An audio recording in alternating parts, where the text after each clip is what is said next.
केंद्रीय गृह राज्य मंत्री अजय मिश्रा टेनी के मुद्दे पर आज भी सदन में हंगामे के आसार। टेनी के इस्तीफे की मांग पर अड़ा है विपक्ष। राज्यसभा के 12 सांसदों की निलंबित सांसदों को लेकर सरकार आज कर सकती है फैसला। सरकार ने कांग्रेस, टीएमसी, शिवसेना और सीपीएम के नेताओं के साथ बुलाई बैठक।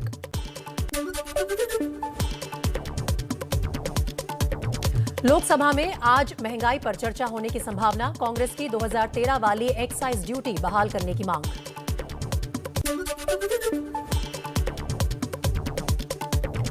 लोकसभा में आज पेश होगा चुनाव सुधार वाला विधेयक। वोटर कार्ड को आधार से जोड़ने से जुड़ा है बिल। केंद्रीय कानून मंत्री किरण रिजिजू बिल पेश करेंगे।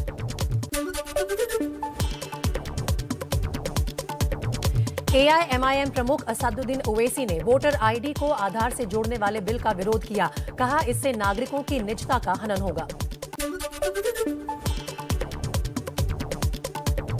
यूपी के सीएम योगी आदित्यनाथ और केंद्रीय मंत्री नितिन गडकरी का जौनपुर दौरा। 1500 करोड़ की परियोजनाओं को देंगे सौगात। लखनऊ में कांग्रेस की स्क्रीनिंग कमेटी की आज बैठक। पार्टी महासचिव प्रियंका गांधी करेंगी अध्यक्षता। दीपेंद्र हुड्डा समेत कई नेता होंगे शामिल।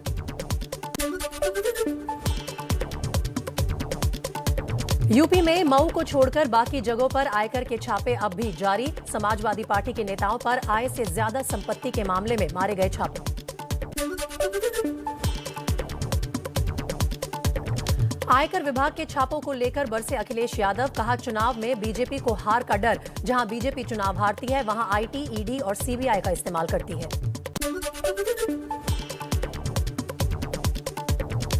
आयकर के छापे के बाद लखनऊ में समाजवादी पार्टी के दफ्तर के बाहर लगे होर्डिंग्स। लिखा गया, हमारे पास अखिलेश है, बीजेपी के पास इनकम टैक्स, सीबीआई और ईडी है।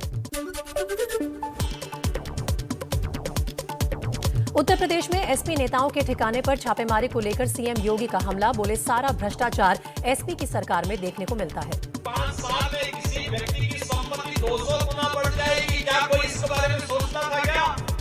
लेकिन समाजवादी पार्टी की सरकार में सब देखने को मिलता है।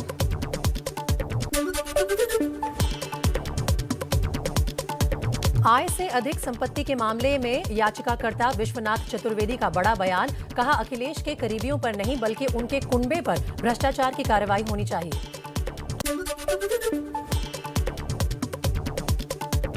इनकम टैक्स छापे के बाद अब यूपी की सियासत में हुई फोन टैपिंग की एंट्री। अखिलेश यादव बोले, समाजवादी पार्टी के नेताओं के फोन टैप करवा रहे हैं योगी आदित्यनाथ। हमारे सभी फोनों को सुना जा रहा है और मुख्यमंत्री खुद शाम को कुछ उसकी रिकॉर्डिंग सुनते हैं। सरकार लोगों के फोन टैप करने के लिए बैठी हुई है। कमरे में बैठ विपक्ष के दलों के फोन सुन रहे हैं अब आप।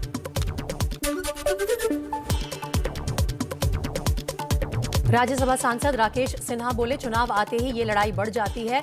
यह अनर्गल आरोप है, इसका जवाब सरकार देगी। पार्टी की जो बढ़त है, जो लोकप्रियता है, वह विपक्ष को हजम नहीं आ रहा है, तो अनर्गल आरोपों के द्वारा जनता का ध्यान भटकाना चाहती है। कथित फोन टैपिंग विवाद पर बोली प्रियंका गांधी, काम करने के बजाय सरकार कमरे में बैठकर विपक्षी दलों के फोन टैप कर रही है। ये सरकार अपनी एजेंसियों को ऐसे ही इस्तेमाल करती है। जहाँ भी जब भी चुनाव आता है किसी न किसी को प्रताड़ित करते हैं। मेरे अपने केस में किया है उन्होंने कितनी बार।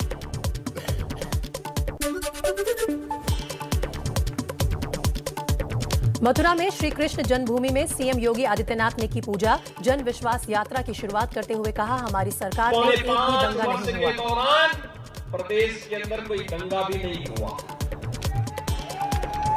एक भी दंगा नहीं हुआ।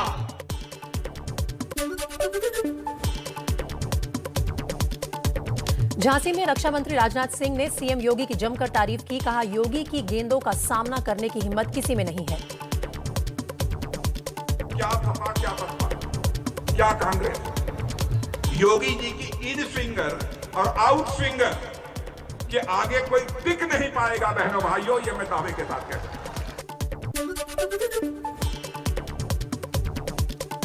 पीलीभीत में कॉन्ट्रैक्ट कर्मचारियों के साथ बीजेपी सांसद वरुण गांधी ने की बातचीत। मंच से सरकार से शिक्षा माफियाओं की गिरफ्तारी की मांग की। 2 साल में 17 पेपर लीक के मुद्दों को उठाया। चलिए कुछ और खबरें आपको फटाफट अंदाज में तेज रफ्तार से दिखा देते हैं। अमेठी के बाद कांग्रेस महासचिव प्रियंका गांधी ने रायबरेली में महिला शक्ति संवाद रैली में योगी सरकार पर साधा निशाना कहा। बीजेपी सरकार में महिलाओं के खिलाफ अपराध बढ़े, उल्टा महिलाओं पर ही आरोप लगा दिए जाते हैं। एबीपी न्यूज से प्रियंका गांधी ने कहा, यूपी में मैंने अपने संगठन को मजबूत किया, सभी पार्टियां सांप्रदायिक बातें करती हैं।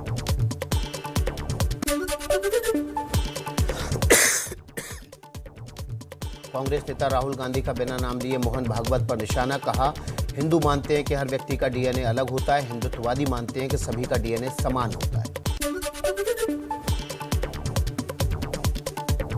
हिंदुत्व को लेकर राहुल गांधी पर एआईएमआईएम प्रमुख ओवैसी का तंज, कहा बताओ अच्छा हिंदू कौन है, तुम या तुम्हारे पिताजी जिन्होंने बाबरी मस्जिद के ताले तोड़वा दिए थे। कांग्रेस नेता रणदीप सुरजेवाला ने ओवैसी को बताया बीजेपी का एजेंट, बोले वो अपने गृह राज्य तेलंगाना में तो 7 विधानसभा सीटों पर चुनाव लड़ते हैं और यूपी में 300 सीटों पर लड़ेंगे, आखिर ये पैसा कहां से आता है। अमृतसर में बेअदबी मामले के बाद सीएम चरणजीत सिंह चन्नी ने स्वर्ण मंदिर का दौरा किया, कहा घटना की जितनी निंदा की जाए वो कम है। परसों बेअदबी के आरोपी की पीट कर हत्या कर दी गई थी।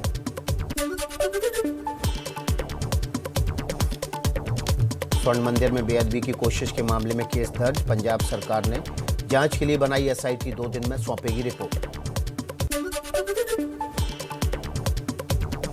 पंजाब में कपूरथला के निजामपुर में भी गुरुद्वारा में बेअदबी की कोशिश का आरोप, लोगों की पिटाई से आरोपी की मौत।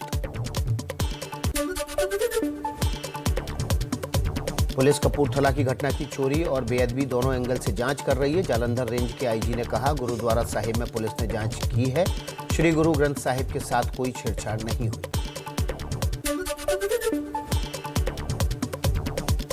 देश में ओमिक्रॉन के मरीजों का आंकड़ा 153 तक पहुंचा, महाराष्ट्र पहले और दिल्ली दूसरे नंबर पर। दिल्ली में 27 जून के बाद रविवार को कोरोना के सबसे ज्यादा 107 नए केस आए।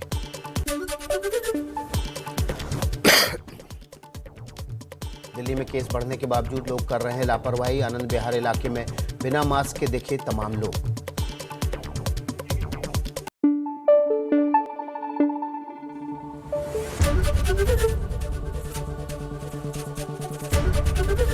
एबीपी न्यूज आपको रखे आगे।